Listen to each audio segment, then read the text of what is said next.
All right, finally, video 3. I am almost done cutting my pom-pom. As you can tell, it's nice and stripy. And I really like how the yellow is popping. I hope that yours is going to look really nice and fluffy too. So after I tried pair of scissors number 3, I found some good ones for cutting in between. And as I could just tell there, my scissors just slipped a little bit, so you have to tell your parents that they have to be careful when they do this for you. Okay, so just use the tip of the scissors unless you have extremely sharp, good scissors. The tip is usually the easiest for doing this cutting. And there we go, the last cut. All right, I'm gonna take my long string now. Long string. I'm going to insert it between the 2 cardboard pieces, the 2 halves of the maker, or the 2 donuts, whatever we want to call it, all the way around like that. Gonna tighten that. I think I'm gonna just take one more spin around because we don't want any of the threads to come loose. And then we're going to tie a knot.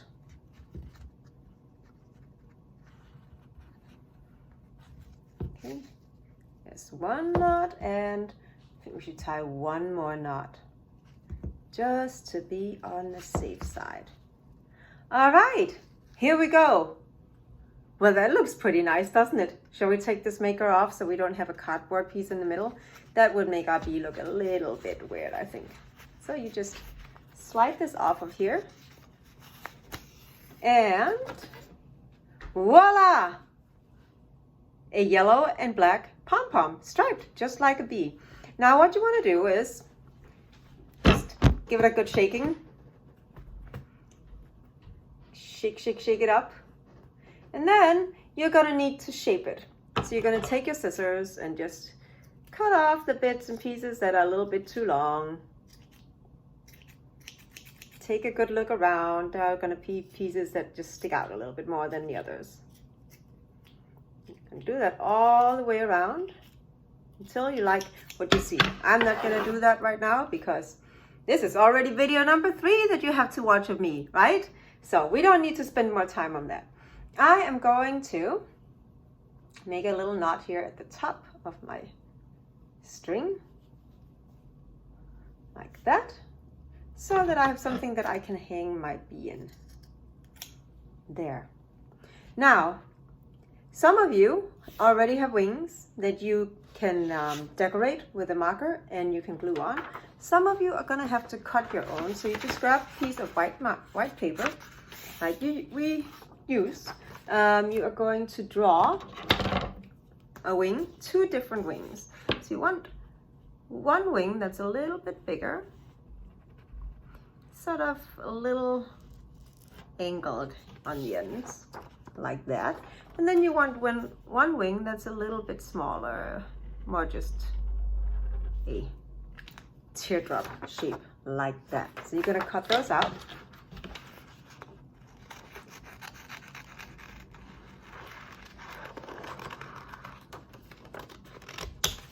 There are 2. Oh, did you see that I folded the paper? So we're cutting 2 and 2, okay? That's just because it makes it a little bit easier to do.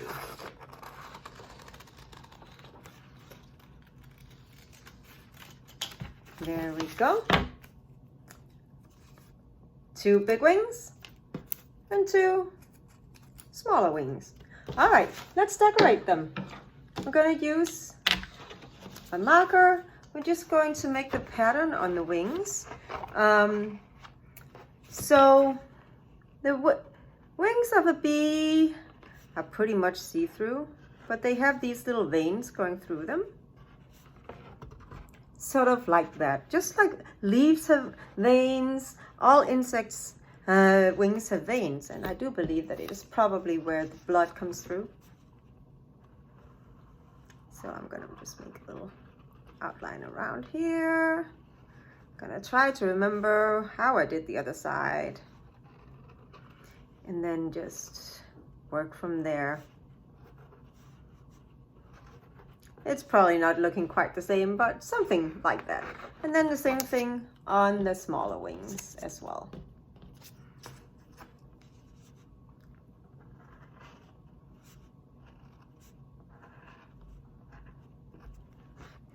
There's another one. And finally, the last wing.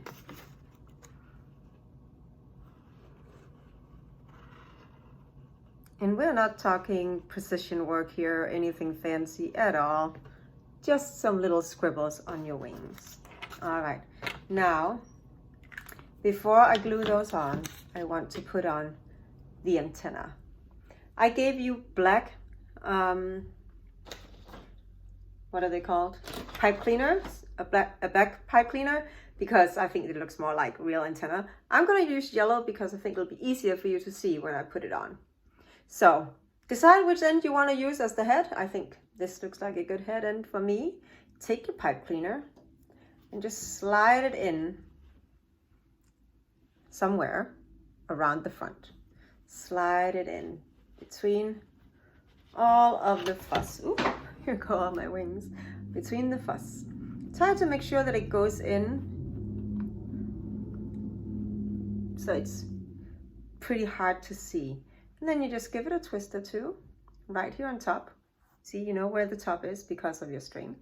And then you're going to take your antenna and you can curl them if you want to. You can really make it very curly like that. There we go. Antenna sticking up. So just like that. Now it is time to put our wings on. Now I just have to pick up the ones that fell on the floor.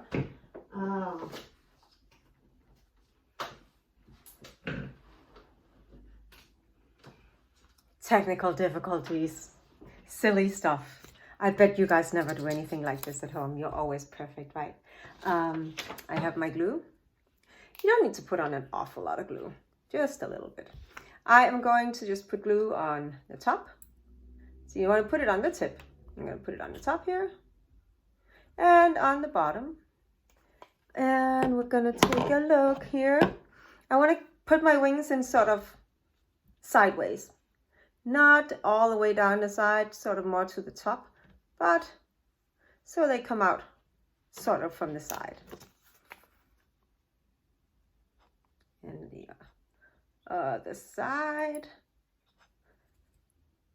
Maybe like me, you were almost out of glue. There we go.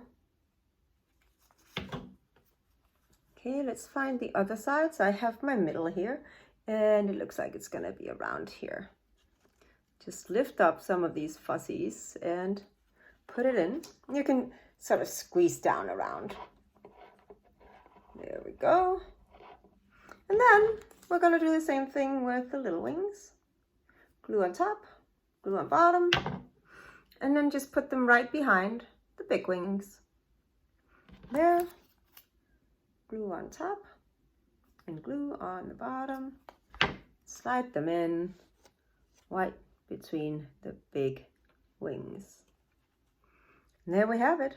One little bumblebee, one fat little bumblebee. If you want to, and if you still have some little googly eyes left, you can put those on. I don't really want to do that because I think that it actually looks quite cute and nice the way it is.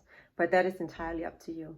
I hope you enjoyed making a bumblebee with me. I'm sorry it took so many videos for you to get to this, but I felt like this is a new project and I don't know how many of you guys have already made pom-poms before. So here we are. Enjoy. It has been so much fun spending the summer with you. I hope that you enjoyed it too. I hope that you liked the projects that we did and they weren't too difficult to follow. And for those of us who will be joining us either at the Academy for Dance or for preschool, can't wait to see you again in fall.